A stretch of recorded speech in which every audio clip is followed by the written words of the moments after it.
Hey everyone, it's Andrew and we're back with part 3 of the start to finish hybrid design. Here we will be adding some details to the foundation that we built yesterday. I'm going to be starting off by filing down the foundation and making this back window just a little bit more open so the crystal sits more where I want it to in this piece. So I'm starting off with some mini files. And then I'll also be using some medium-sized files, both number 2 grit, and I will be using these to shape this metal and to remove it. Yeah, and so this is just kind of a simple process. I'm just forming this back window to better suit the shape of the back part of the crystal, so that way it sits in there where I want it to. You want the bezel to be about 1 millimeter over the crystal. You don't need a lot of metal to hold the stone in there with the bezel. So again, just about 1 millimeter over the crystal. I'm now flattening out the top part of that bezel just so it's all even, and that way it's a nice even bezel all the way along the crystal. If you're working with an oddly shaped stone, you can always do, like a segmented bezel, and that's what I'll be doing with this. I'll remove a couple of corners, so that way the bezel isn't full all the way around. It's just held in by like the sides and the bottom and the top a little bit. So you can always segment your bezel. I'm now using some smaller files to open up these tie down points on the foundation as well. These are where the wires will tie down to the foundation and be secured after being soldered down to some lower points on the foundation as well. So we'll be doing a little bit of a mixture of connections between soldering and wire wrapping. Now I'll also be utilizing 2 different sizes of tube. I'm using a 3.66 millimeter tube, and then I'm also using a 2.8 millimeter tube, I'm fairly certain, to hold. The 3.66 is for a 3 millimeter stone, and then the 2.9 is for a 2.5 millimeter stone. So first, what I like to do is file down the edges of my tubes to make them flat so I have something to work with, and then I saw off what I need. I'm using about, I'd say like 1/2 centimeter to 1 centimeter of this tube, and then I'm holding it in place with some round nose pliers, and I'm filing down the other side so that way it's nice and flat on both sides. I'll be doing this to both tubes that I cut, and we'll be adding them to the foundation. As you can see, I'm also adding a length of square wire in between this tube and the bezel, just so that way I have a little bit of room so I can get, the setting tools between the bezel and also between the tube. And then I will also be adding another tube to the kind of top center. It's a little bit to the left, but it's more like the top center-ish of this, the foundation of this piece. Again, if you're using different stones, you don't have to set up your piece just like this. These are mainly meant for inspiration for you to see how I build these things, and then my hope is that you will take these techniques and add your own flares and, use the style to build something truly unique to your bench.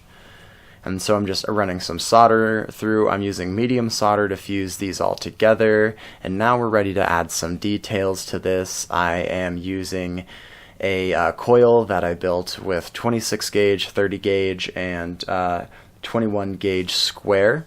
And so now I'm going to be adding that coil to the foundation of this piece. This is again soldered with medium solder. You have to be careful so other things don't start shifting, because medium solder obviously fuses at the same heat as the other medium solder we used for like the bezel and the tubes. And so if you heat it up too much, things might start shifting, but try and focus your torch only in one point for a couple of seconds. You don't want to be heating it up for too long, otherwise you risk melting the whole piece, or potentially even melting like a tube off of the frame or something. And so now I'm adding some half round wire. This is 13 gauge to the same soldered down point where the tube is added to this foundation. I'm going to be having this wire curve around this tube and then up to the top to form kind of the structure that the bale will be attached to. So I'm just bending this with my hand right now, and then I'll also use nylon pliers for this part sometimes, because the nylon pliers are great for bending wire without leaving tool marks. But yeah, I'm just making a curve up here at the top, so that way this is just a nice curved line that bends down and attaches itself to the bezel that we will be using to set the stone. So now I'm going to add another length of 13 gauge wire. This might have actually been 14 gauge for the second part. I like to do a progression from the larger wire to the thinner wire on the back. As you can see, some of my coil shifted a little bit, and also that first wire we set on there, but I don't think it was too bad of a shift. I was able to just push it back down with my pliers and then go about rebending this next line to create this opening kind of swoosh up here that we will be weaving together with 30 gauge round wire.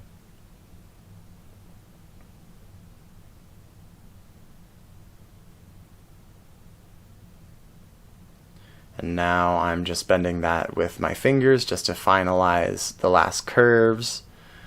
And now we will be adding another length of half round wire to the left side of the piece. I'm adding my flux, and then I'm trying to get this to sit right where I want it to. I've got the corner bent a little bit so that way it sits in between this tube setting and also kind of on that square wire that we had added earlier, and so that way it will all fuse together and become a nice solid component on the side of this piece.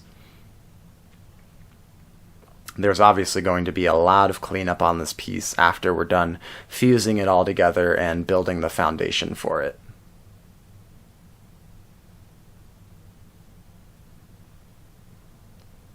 Applying some heat. Again, don't hold your flame in one spot for too long or you might melt something. And then once those wires are attached, I'm ready to start bending the top, and now we're going to add our last detailing wire that will be over here on the side. Well, it's not our last one, but it's close to the last. And so I'm just using a length of 18 gauge square, and I'm going to be clipping off the ends here and tying them down to the top part and soldering the bottom part down to the frame. So I've bent the corner of that wire into that tie down point that we filed down earlier, and now I'm going to be tying that around the opening and back into the opening, and just making a nice little connection point here onto the frame of the piece. And as I mentioned earlier, we'll be soldering the next end at the bottom onto the frame, so we're going to need to clip off our extra and then bend in that point so it is flush against either the sheet or the other point of wire. You need it flush against the foundation, otherwise it's not going to solder, because solder can't bridge gaps. It only fuses metal that is touching each other, so you're going to need those 2 points to be flush right next to each other. And be very careful, because this is obviously a thinner piece of metal and the foundation is a little bigger, so you're going to need to heat up the foundation a little bit more than this smaller piece of metal. Making some more adjustments and getting everything back in place. This wire kind of fell down a little bit as I was soldering that back, or that last wire into place here. Because I'm using medium solder for this whole thing, everything has to get to the same temperature that it was when it fused before, so do be careful when you're working medium solder across a whole piece, because things will start shifting. So what I've done is added a length of 21 gauge square to the back of this foundation, and I've tied it down to the tie down point that we filed down earlier. And now I'm also going to be adding another length of 21 gauge square to the back of this piece that extrudes forward. I will be using these for details in one of the upcoming videos that shows you the rest of the build of this piece. Then I'm going to bend over this end here, and I'm just going to solder it to the foundation flush up against this other tie down point that we've made for the length of 18 gauge square wire. Once I get that sitting where I need it to be and I've added some flux, I'm now going to add that to this piece and solder it to the foundation. Again, be very careful. I was using easy solder for this point just because I didn't want things to shift too much, and I didn't want my solder to be too hard to work with, and it was a pretty quick connection just like that.